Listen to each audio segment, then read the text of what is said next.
It always just seems real easy to criticize the NBA.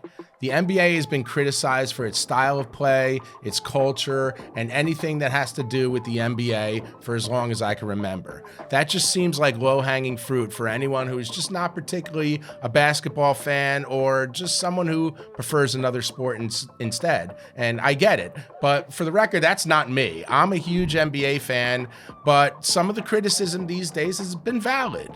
This era of positionless basketball where each player is asked to hoist up threes and handle the ball and create for teammates can make the game look really ugly sometimes. And everyone is the same size and they scatter out to the three-point line. From a viewer's perspective, it could look a little disjointed, like a pickup game in the park. Who's the point guard? Who's the center? No one knows. It just seems like you just roll the ball out there and just let them play. And that's fine, and it creates an exciting brand of basketball, sometimes when it works, other times not so much. But when we see players pass up point-blank layups to kick it out for three, it just doesn't make sense. Those are the kind of plays that would get you benched. Now it's part of strategy. For the better part of the early pro basketball days, the footage looked like a lot of white guys in tight shorts who were all the same size, running around and hoisting up funky looking shots from weird angles. And a lot of times that's what the NBA looks like today, except not a lot of white guys in tight shorts, but you get my point. In 1946, George Mikan came on the scene and he changed the face of basketball. At 6'10", 250-pound center, he used his size and his skill as a rebounder and shot blocker, and he would shoot over smaller defenders to dominate the game. He was the first big man of pro basketball and went on to win 7 championships in 9 seasons. He was so dominant that the NBA introduced the goaltending rule and also widened the lane to try to even the field of play by keeping Mikan away from the basket. It didn't work. He dominated anyway. From that point forward, it was clear that the game of basketball had a new wrinkle. It was the big man. Throughout the years, the dominant big man became a staple to every championship franchise. Bill Russell won 11 championships in 13 seasons with the Boston Celtics, including 8 straight from 1959 to 1966, and he did it the same way Mikan did. Defense, rebounding, and using his size and his skill to change the game on every possession. Wilt Chamberlain did it too. Kareem Abdul-Jabbar was so dominant that they outlawed the slam dunk in college. Then he came to the NBA and won 6 championships and became the all-time leading scorer. Bill Walton didn't even lose a game at UCLA until his senior year. By that time, he had already won 2 national championships. Going into the 1980s, the school of thought was that you needed a dominant big man in order to win in the NBA. And 2 of the best centers to ever play the game were beginning to make their mark on the world with their dominance at the college level. They were HAKEEM Olajuwon of the University of Houston and Patrick Ewing of Georgetown University. Olajuwon was a soccer goalkeeper in his home country of Nigeria and didn't play basketball until he was 13 years old. He emigrated from Nigeria to play ball for Coach Guy Lewis at the University of Houston. Apparently, when he showed up at Houston Airport, he flew from Nigeria and landed at Houston Airport, and there was nobody waiting for him. Could you imagine that? There was nobody from the university waiting for him. When he called up and says, "Hey, I'm here, I just flew from Nigeria," they said, "Yeah, okay, get a cab and we'll see you on campus." Crazy. He emigrated from Nigeria to play ball for Guy Lewis, but he redshirted his freshman year in 1980-1981. The next season as a redshirt freshman, he played about 18 minutes a game and was fairly productive.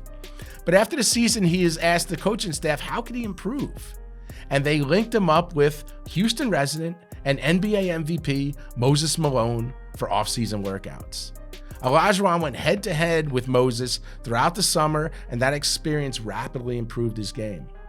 The next season, 1982-1983, he averaged 14 points, 11 rebounds, as the Houston Cougars were dubbed Phi Slamma Jamma with teammate Clyde Drexler. They made a run to the NCAA championships, but lost to Jim Valvano and the North Carolina State Wolfpack on an improbable last-second tip-in. We remember the highlights, Jim Valvano running around the court looking for somebody to hug. Going into the 1983-84 season, the Houston Cougars were once again the favorites to win it all. And the project player from Nigeria, HAKEEM Olajuwon, was one of the best players in college basketball. But there was another big man on the East Coast who was making a lot of noise. Patrick Ewing's story was a little different. As a high schooler in Cambridge, Massachusetts, he developed into one of the best high school players in the nation. In fact, he was so dominant that he was the target for taunts and jeers by hostile opposing fans. He led Cambridge, Rinch, and Latin, that's the name of his high school, to 3 consecutive state championships and was the prized recruit coming out of high school for schools like UCLA, Villanova, and the University of North Carolina. Apparently, Ewing was very close to signing a letter of intent to play for Dean Smith at UNC, but on a recruiting visit to North Carolina, he saw a nearby Ku Klux Klan rally, and he was like, nope, not going there. So he signs with Coach John Thompson at Georgetown and immediately becomes one of the most impactful players in the nation. Ewing led Georgetown to the national championship game in 1982 versus, guess who, Coach Dean Smith and the University of North Carolina. And it was the famous shot by Michael Jordan from the wing that sealed the win for UNC. The next season, 1982-1983, was another spectacular year for Ewing, but the Georgetown Hoyas fell short once again in the NCAA tournament, this time losing to Memphis State in the second round. In the 1983-84 season, Ewing led Georgetown to the Big East regular season championship, the Big East tournament, and again, another #1 seed in the NCAA tournament. And that sets up the showdown between 2 of the greatest centers in basketball history matching up against each other in the national title game. HAKEEM Olajuwon and the Houston Cougars versus Patrick Ewing and the Georgetown Hoyas. And we got the ticket to that.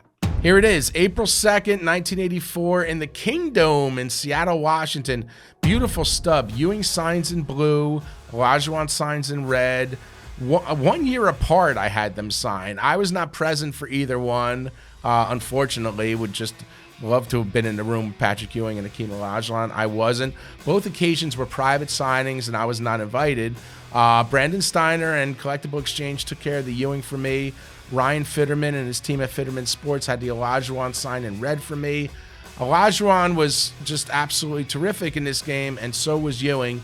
Both bigs were very active defensively, blocking and altering shots on every possession, it seemed. But Ewing and the Hoyas were just too much, and they won convincingly, 84-75, for the first national championship in school history. And Coach John Thompson becomes the first black head coach in NCAA Division I history to win a title. There are 6 of these in total in the PSA census, and this is considered a population of 2 with 4 graded higher. This is a really cool ticket and one of my favorites in my possession. Again, you can see the label on top, 1984 NCAA Finals on April 2nd. Georgetown 84, Houston 75. Ewing was the most outstanding player of the tournament, but on the label, Ewing versus Olajuwon, these 2 Goliaths just going at each other for the first time. Beautiful, beautiful stub. I don't know if I'll ever sell this one. This is a family heirloom. This is just super, super cool. And nice display piece that I'll probably keep forever. HAKEEM and Patrick both went on to have brilliant Hall of Fame careers. HAKEEM got his revenge in 1994 when his Houston Rockets beat Patrick's New York Knicks in 7 games to win the first of 2 NBA championships for HAKEEM and those Rockets teams. The 1984 NCAA title was the lone championship for Ewing in college. The next season, in his senior year, the 1985 Villanova Wildcats pulled off the most incredible upset in NCAA Finals history when they stunned the Georgetown Hoyas 66-64 with an absolutely insane 22 for 26 from the field for 78.6% to shock the Hoya Destroyer and prevent their run to back-to-back championships. Patrick Ewing never won an NBA title. He had a guy named Michael Jordan in his way. Yeah, that same Michael hit the shot to beat him in college. It's tough to tell how big men like Ewing and Olajuwon would fare in today's NBA. Would they punish the smaller players down low and dunk on them at every possession? Or would they change their game and become jump shooters themselves? Tough to say. But when big men ruled basketball, it sure was different. This is Dave Cat. I'm the Ticket Bastard. Iconic Sports Media.